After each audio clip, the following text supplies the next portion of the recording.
ఉద్యోగులకు ఉపాధ్యాయులకు చెల్లించాల్సిన అన్ని చెల్లిస్తామని ప్రభుత్వం ఫామ్ కాకముందు హామీ ఇచ్చింది. ఎన్నికల సమయంలో ఉద్యోగులు ఉపాధ్యాయులు అందరూ కూడా ప్రభుత్వం మారితే మా కష్టాలు తీరుతాయేమో అని అనుకున్నారు.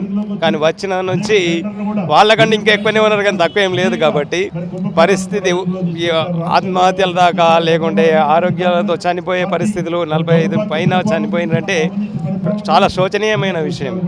ఎంతోమంది 40 ఏళ్ళ తర్వాత పైనగా సర్వీస్ చేసి ఏమీ లేని పరిస్థితిలో మళ్ళీ ఇంట్లో పిల్లలకు సమస్యలు పరిష్కరించడంలో కానీ కుటుంబ సమస్యలు పరిష్కరించడంలో కానీ చేతులు చాచే పరిస్థితిలో రావడం, దీనమైన పరిస్థితిలో ఉద్యోగులు ఉండడం అంటే అవసరం తీరింది. ఇంకా రోడ్ మీద వీళ్ళు ఏం చేస్తారు అని అనే భావన, దుష్ట భావన. అంటే ప్రభుత్వం మాతో ఎంత చేయించుకోవాలో అంత చేయించుకున్నది సర్వీసు. ఇంకా ఇప్పుడు వీళ్ళు ఏం చేయలేరు, వీళ్ళ కొద్ది మందే కదా అనే ఒక నిర్లక్ష్య ధోరణి అన్నట్టు. అయితే దీనికి ఇప్పుడు ప్రభుత్వం ఉద్యోగులుగా పనిచేస్తున్న నేటి వాళ్ళు ఏంటంటే రేపటి రిటైర్మెంట్ కావాల్సిన వాళ్ళే కాబట్టి వాళ్ళు కూడా దీనికి ఈ సమస్య పరిష్కారం మద్దతు ఇవ్వాలి. అవును, అసలు ప్రభుత్వ ఉద్యోగులు అంటే ఇప్పుడు రాజకీయ నాయకులు ఎవరైనా ఒక 5 ఏళ్ళలో టర్మ్ కోసం వస్తారు, కానీ వీళ్ళు 40 ఏళ్ళు సర్వీస్ చేసి ఈ విధంగా దీనస్థితిలో పడిపోవడం అంటే ఇది ప్రభుత్వానికి కానీ ప్రజలకు కానీ ఇది కరెక్ట్ కాదు. ఇది ప్రజలు కూడా ఈ ఉద్యమంలో పాల్గొనాలి. ఎందుకంటే మా సేవకులే వీళ్ళు, ప్రజాసేవకులే ఉద్యోగులు అంటే. కాబట్టి ప్రజలు కూడా ఈ ఉద్యమానికి మద్దతు ఇచ్చి ప్రభుత్వానికి హెచ్చరించాలి. ఆయన అంటారు, కానీ ఈ సమస్యలు రోజు టీవీల్లో ఇక్కడ అన్ని పేపర్లలో వస్తున్నా ఆయన కనపడలేదా, వినపడలేదా? అవన్నీ ఊరికి అనడమే తప్ప అదంతా ఏం లేదు. సంఘాలు కూడా రిప్రజెంటేషన్ చేస్తున్నాయి, సంఘ నాయకులు చెప్తున్నారు. రకరకాల రిప్రజెంటేషన్ ఉన్న సభలో, చట్టసభలో ఎమ్మెల్యేలు ఎమ్మెల్సీలు మాట్లాడిన దానికి ఏదో చెప్పి మసిపూసి మారేడికాయ చేయడమే తప్ప సరైన దాన్ని పరిష్కరించే చొరవ తీసుకోవడం లేదు.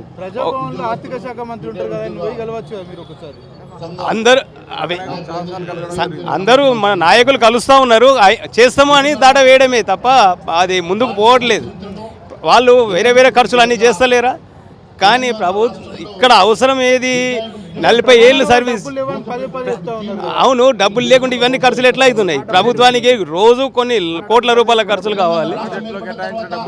మాది కమిటెడ్ బడ్జెట్, ఇది ఉడికే కాదు. మాకు ప్రభుత్వం ఒప్పందం చేసుకున్న బడ్జెట్. దీనిలో అన్ని అలాట్మెంట్స్ మన బడ్జెట్లో చేసినవి ఉన్నాయి, చేసినవి దేనికో మళ్ళించి మాకు ఉన్నాయి. ఎస్, అన్నీ చూపెడుతున్నారు, కానీ దారి మళ్ళించిన డబ్బులు, మా డబ్బులు మాకు ఇవ్వాలని మేము కోరుతున్నది. ఏదో మేము ఫ్రీ గిఫ్ట్ ఇవ్వమంటలేదు కదా, మా డబ్బులు మాకు చెల్లించాల్సిందే. అది న్యాయస్థానాలకు పోతే కంటెంప్ట్ ఆఫ్ కోర్టు దాకా పోయినా అట్లా పక్కకు పెట్టి ఉంచుతున్నారు. కానీ వీళ్ళకి ఏంది ఇక చెప్తే బాధాకరంగా ఉంటుంది. ఏంటంటే దున్నపోతు మీద వర్షం పడ్డట్టు ఉన్నది అన్నట్టు. వీళ్ళకు సెన్సిటివిటీ లేదు. అవును, ఎన్నో ఆశలు అడియాశలు అయిపోయి ఇంట్లోకి వెళ్ళి పారిపోయే పరిస్థితులు కొందరికి వచ్చినాయి, ఆత్మహత్యలు చేసుకునే పరిస్థితి కొందరికి వచ్చింది, అనారోగ్యంతో హాస్పిటల్లో పడిపోయిన పరిస్థితులు. ఇవన్నీ కళ్ళు కనపడలేదు ప్రభుత్వాలకి. నిర్లక్ష్యం అన్నట్టు. ఈ నిర్లక్ష్య ధోరణి విడనాడాలని అదే పేరుకే ప్రజాప్రభుత్వం అంటున్నారు, కానీ నిజానికి కనపడుతుందా ఎక్కడన్నా ప్రజలకు ప్రిఫరెన్స్? ఉద్యోగులు ప్రజాసేవకులే, మరి వీళ్ళు ఎవరన్నా బయటకెళ్ళి ఎక్కడి నుంచో వచ్చి బయటకు వెళ్ళిపోయా? అట్లా నిర్లక్ష్య ధోరణి అన్నట్టు ప్రభుత్వాన్ని. ఈరోజు భారతీయ జనతా పార్టీ తలపెట్టినటువంటి ఉద్యోగుల రిటైర్మెంట్ బెనిఫిట్స్ కోసం ఏర్పాటు చేసినటువంటి సభకు హాజరు కావడం జరిగింది. మేము మార్చి 2025లో రిటైర్ కావడం జరిగింది. అప్పటి నుంచి ఇప్పటి వరకు మాకు ఎటువంటి బెనిఫిట్స్ రాలేదు. దీనికి సంబంధించి ఎన్నోసార్లు ప్రభుత్వానికి విజ్ఞప్తి చేసినప్పటికీ కూడా మొద్దు నిద్ర వదలడం లేదు. న్యాయస్థానాన్ని కూడా ఆశ్రయించినప్పటికీ కూడా వారు న్యాయస్థానానికి వచ్చి చెల్లిస్తామని చెప్పడం తప్ప కానీ ఇంతవరకు ₹1 కూడా బెనిఫిట్ ఇవ్వలేదు. కాబట్టి వెంటనే ఈ సభ ద్వారా మేము తెలియజేస్తున్నాం ఏంటంటే ఖచ్చితంగా రిటైర్మెంట్కు సంబంధించిన అందరికి కూడా డిఏ కానీ పిఆర్స్ కానీ రిటైర్మెంట్ బెనిఫిట్స్ కానీ దానికి సంబంధించి ఏది ఉన్న బెనిఫిట్స్ తప్పనిసరి ఇవ్వాల్సిందిగా కోరుతా ఉన్నాం.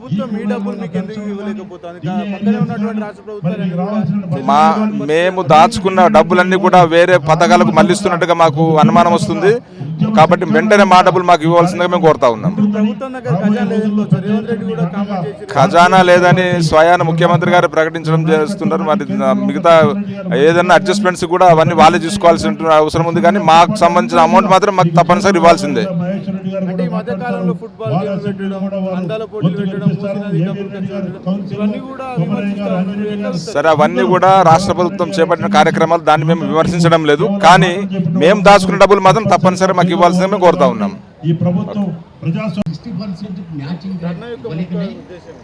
ముఖ్య ఉద్దేశము రిటైర్ అయినా 2 సంవత్సరాలు కావచ్చునా ఇంతవరకు రిటైర్మెంట్ బెనిఫిట్స్ ఏమీ రావట్లేదు. అందువల్ల ఈ ధర్నా కార్యక్రమం మీరు ఏర్పాటు చేసిండ్రు. ఇక మరి దానికి నేను రంగారెడ్డి జిల్లాలో మరి గెస్టెడ్ హెచ్ఎంగా రిటైర్ అయ్యాను. ఎప్పుడు జూన్ 2024లో రిటైర్ అయ్యాను. దాదాపు 2 ఏళ్ళు కావస్తుంది. ఇంతవరకు మేము దాచుకున్న జీపీఎఫ్ డబ్బులు కూడా మాకు ఇంతవరకు రాలేదు. సో గ్రాట్యుటీ రావాలి, కమ్యూటేషన్ రావాలి, బ్యాలెన్స్ ఇయ్యాలి.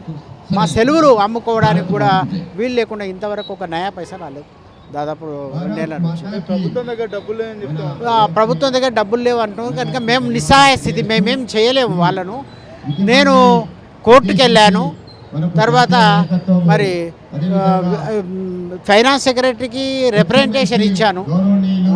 ఇవన్నీ కూడా చేసినా కూడా ఇంతవరకు ఒక నయం పైసా రాలేదు. అంటే మీ డబ్బులు ప్రభుత్వం నుంచి మాకు రావాలి. డబ్బులే మీరు అడుగుతారు. మా డబ్బులే మేము అడిగేది, ప్రభుత్వం డబ్బులు కాదు. మా డబ్బులు మేము దాచుకున్న డబ్బులు కూడా ఇవ్వట్లేదు జీపీఎఫ్. సో మాకు వచ్చేటటువంటి మరి ఆ పెన్షనరీ బెనిఫిట్స్ ఇవ్వాలి, పొందాలి. దాదాపు 36 సంవత్సరాలు మేము సర్వీస్ చేసి ఎలాంటి నయా పైసా లేకుండా రిటైర్మెంట్ అయినా ఈ ఏజ్లో 62 ఏళ్ళ వయసులో మాకు ఇతర కార్యక్రమాలు ఉంటాయి, పిల్లల బాధ్యతలు ఉంటాయి. ఇవన్నీ కూడా తీర్చుకోవడానికి అదొక ఆశ ఉండే. ఇప్పుడు అది మరి పూరగా చల్లారిపోయినట్టు అనిపిస్తున్నది. ఆ బాధతో మేము ఇక్కడికి రావాల్సి వచ్చింది. ఆర్థిక శాఖ మంత్రి బట్టి ఆయనకు రిప్రజెంటేషన్ సెక్రటరీకి మరి సెక్రటేరియట్లో మేము ఫైనాన్స్ సెక్రటరీకి కూడా ఇచ్చాం, రిప్రజెంటేషన్ ఇచ్చాం. మరి మా పీపీ పెన్షన్ ఆర్డర్ను అవన్నీ ఇంక్లోజ్ చేసి ఇచ్చాము. అంటే ప్రభుత్వ ఉద్యోగులు అంటేనే ప్రజలకు ప్రభుత్వానికి వారధులని ముఖ్యమంత్రి రేవంత్ రెడ్డి చెప్తున్నారు. మరి అలాంటి ప్రభుత్వ ఉద్యోగులను మరి వీళ్ళు చిన్నచూపు చూస్తే ఇక దాని ఫలితం ఏముంటుందో మేము చెప్పలేము. ఎందుకంటే మేము రాజకీయ నాయకులం కాము. సర్వీస్ చేసి ప్రభుత్వానికి సర్వీస్ చేసే సేవకులం మేము. మరి దాని ప్రతిఫలం మాకు రావట్లేదు. అది మా బాధ. అంటే కొంతమంది బెనిఫిట్స్ ఇచ్చారు కదా, కొంతమంది చాలా తక్కువ వచ్చినాయి బెనిఫిట్స్. ఎందుకు ఇవ్వలేకపోతున్నారు? మరి వాళ్ళ కారణం అడిగితే మరి వాళ్ళది ఆర్థిక పరిస్థితి బాగలేదో ఏంటో మనకు సరి అయినది లేదు. ఇతర కార్యక్రమాలు యథావిధిగా సాగుతున్నాయి, ఇది మాత్రం పెండింగ్ పెట్టారు. దానికి కారణం మనం చెప్పలేము. ఎందుకంటే మేము గవర్నమెంట్ ఉద్యోగస్తులు మాత్రమే కనుక మరి దాన్ని సాధ్యమైనంత తొందర వరకు ఇది రిక్వెస్ట్ మాత్రమే, గవర్నమెంట్ రిక్వెస్ట్ చేస్తున్నాం. ఇప్పటికైనా కూడా త్వరగా విడుదల చేయాలి మా డబ్బులు మాకని.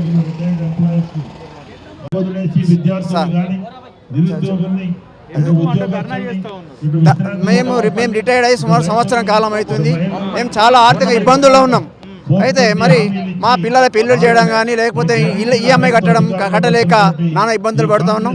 మరి దాని గురించి ఈరోజు మేము రోడ్ ఎక్కాల్సిన పరిస్థితి వచ్చింది. మరి చాలా మంది ఉద్యోగులు కానీ రిటైర్మెంట్ అనగానే వారి యొక్క ఆరోగ్య పరిస్థితి కూడా క్షీణిస్తూ ఉంటుంది. ఆరోగ్యానికి డబ్బులు ఖర్చు పెట్టలేక బయట అప్పులు చేసి అప్పులు చెల్లించలేక చాలా మంది కూడా చనిపోవడం జరిగింది. సుమారు 46 మంది చనిపోయారు. అంటే వారి యొక్క ఆరోగ్య పరిస్థితుల వల్ల కానీ డబ్బులు లేకపోవడము, ఇన్ని సంవత్సరాలు పనిచేసిన తర్వాత డబ్బులు వస్తాయని ఆశతో ఉంటాం. అవి చూడకుండానే చనిపోవడం చాలా విచారకరం. మరి ఇలాంటి పరిస్థితి ఎప్పుడూ లేదు. ఈ టీఆర్ఎస్ ప్రభుత్వం కాంగ్రెస్ ప్రభుత్వం వచ్చిన తర్వాతనే మరి ఇలాంటి పరిస్థితి ఎదుర్కొంటున్నాం.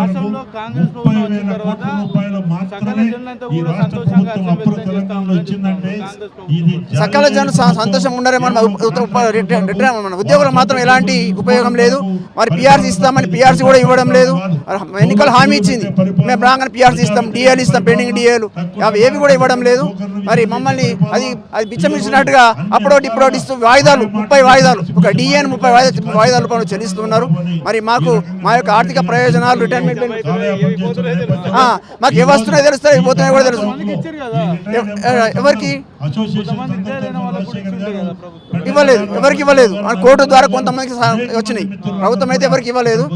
పార్షల్ కొన్ని జీపీఎఫ్ అట్లాంటి ఇవ్వడం జరిగింది కొంతమందికి.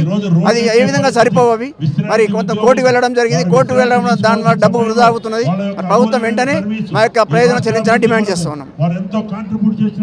అయితే ఈపీఎఫ్ పెన్షన్ వచ్చే ముందు ఏంటంటే అప్లై చేసిన వాళ్ళకి డిమాండ్ నోటీస్ వచ్చింది. డిమాండ్ నోటీస్ ఏంటంటే ఒకరు ఒక అమౌంట్ సీనియారిటీని బట్టి గ్రేడ్ని బట్టి ఇంత అమౌంట్ కట్టాలని వచ్చింది. ఉదాహరణ నేనున్నాను, 1,78,000 కట్టాల్సి వచ్చింది, 1,78,000 కట్టాను. తిరిగి నాకు 242 వచ్చింది మళ్ళీ నాకు కొంతకాలానికి. హయ్యర్ పెన్షన్ వచ్చేసరికి 3,000 4,000 పెరిగింది, అంతకు మించి పెరగలేదు. మా యొక్క ప్రధానమైన డిమాండ్ ఏంటి అంటే మినిమం పెన్షన్ 10,000 ఇవ్వాలి, డిఏతో కూడిన పెన్షన్ ఇవ్వాలి, సంవత్సరానికి ఒక బస్ పాస్ ఇవ్వాలి, ఇంటర్ స్టేట్ బస్ పాస్ ఒకటి రిటైర్ కార్మికులకి. తర్వాత డీలక్స్ బస్సులో ఇప్పుడు ఫ్రీ బస్ అని చెప్పి అందరూ తిరుగుతున్నారు. కష్టపడి సంస్థను కాపాడినోడు పెంచి పోషించినోడికి డీలక్స్ బస్సులో కనీసం 2-3 స్టాపులు ప్రయాణం చేసే అవకాశం లేకుండా, సదుపాయం లేకుండా దింపేస్తున్నారు. వృద్ధాప్యం వచ్చాక ఎక్కలేని పరిస్థితిలో, తిరగలేని పరిస్థితిలో కనీసం ఇంటి యజమాని ఒక్కడే కదా, భార్యతో తిరగం కదా, ఆ ఒక్కటి తిరుగుదామంటే డీలర్స్లో తిరగనివ్వట్లేదు. తర్వాత మినిమం వేజెస్ ఇప్పుడు కేంద్ర ప్రభుత్వం అయితే ప్రవేశపెట్టిందో మినిమం వేజెస్ ఇంత ఉండాలి అని అవుట్సోర్సింగ్ విధానంలో కంట్రోలర్ని తీసుకుంటున్నారు. ఇప్పుడు ఒక ఎక్స్ జూబ్లీహిల్స్ ఉంటాడు, ఒక ఎక్స్ జూబ్లీ బస్ స్టేషన్ ఉంటాడు, ఇంకో ఎక్స్ వచ్చి మాదాపూర్ ఉంటాడు. ఈ కంట్రోలర్ డైరెక్ట్ డిపార్ట్మెంట్ నుంచి తీసుకున్న వాళ్ళకేమో 15,000 వస్తుంది, కాంట్రాక్ట్ బేసిస్లో తీసుకున్న వాళ్ళకేమో 11,000 12,000 ఇస్తున్నారు. దీంట్లో కూడా మళ్ళీ చాలా జాప్యం జరుగుతుంది.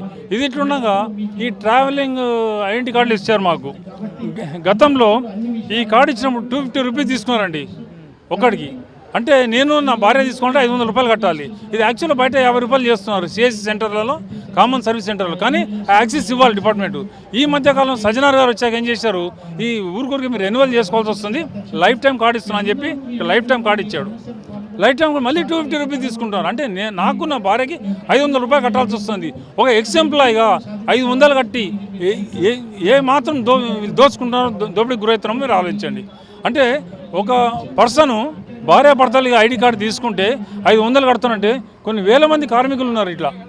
సో మేమేమంటున్నాం అంటే ఈ ఐడి కార్డులు కూడా ఫ్రీ ఇవ్వాలి, సంవత్సరానికి ఒక bus pass, inter state bus pass ఇవ్వాలి, మినిమం వేజెస్ అనేది ఫిక్స్ చేయాలి. చెప్పారు కదా, ట్రాన్స్పోర్ట్ మినిస్టర్ని మనం కలిసే ప్రయత్నం ఇప్పుడు ట్రాన్స్పోర్ట్ మినిస్టర్ని కలిసినారు, ఇంకా సీనియర్లు.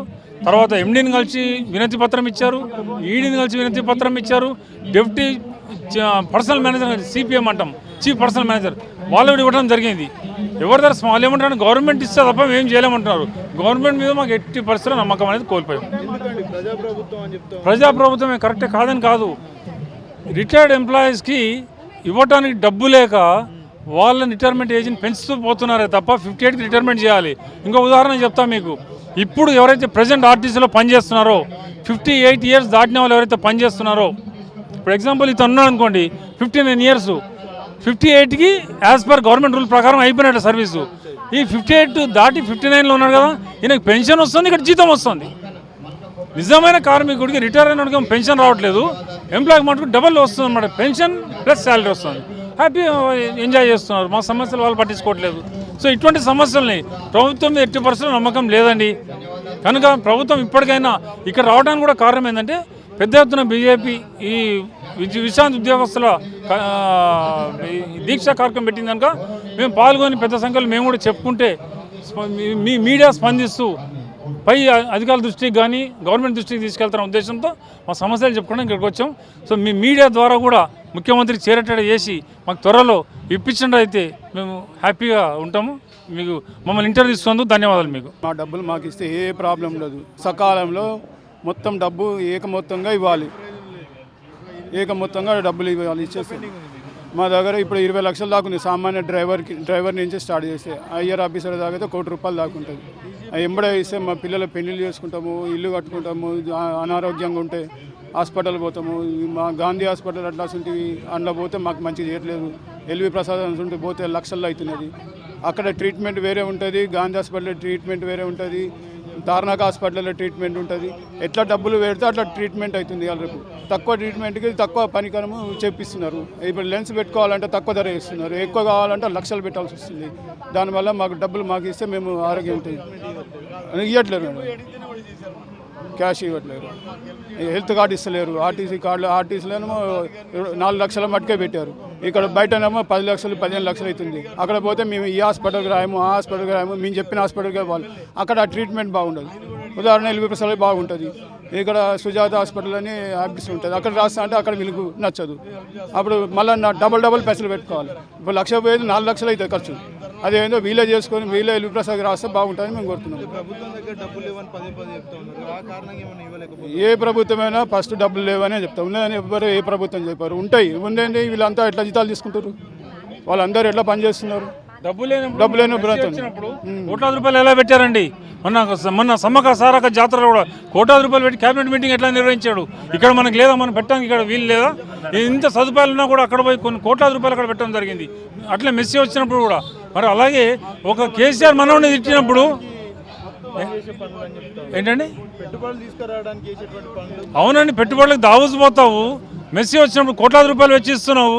మరి సమ్మక సారక అది పెడుతున్నప్పుడు రిటైర్డ్ ఎంప్లాయీస్కి కూడా నీకు వచ్చిన నొప్పి ఏంటి అని అడుగుతున్నాము.